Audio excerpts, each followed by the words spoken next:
Dans le nord-est de la Côte d'Ivoire, à Bouna précisément, la lutte contre les violences basées sur le genre s'accentue avec le projet Freya, Femmes résilientes pour l'équité et l'autonomisation. C'est un projet mis en œuvre par l'ONG Bloom avec l'appui financier du PNUD.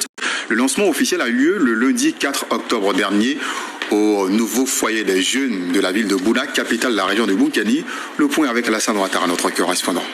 Ce projet permettra de former et sensibiliser 300 femmes sur les thématiques de violences basées sur le genre et les mécanismes de protection. Par ailleurs, 30 femmes bénéficieront de formations sur les techniques de gestion de petites entreprises et recevront un financement pour leur autonomisation. D'autres recevront des cours d'alphabétisation.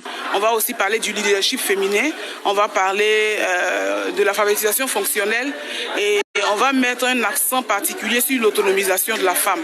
Mais pour cette première phase du projet, on va autonomiser 30 femmes.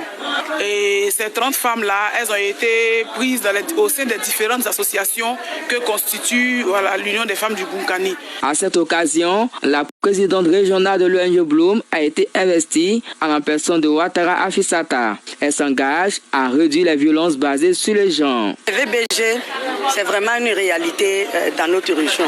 Parce que dans notre région, il y a toujours les mutilations génitales, il y a les mariages précoces, il y a les viols. Et puis, sincèrement, il faut dire qu'on a des femmes qui sont encore battues. Nous allons mettre des comités de veille. Les comités de vigilance, nous allons mettre 5 dans notre localité.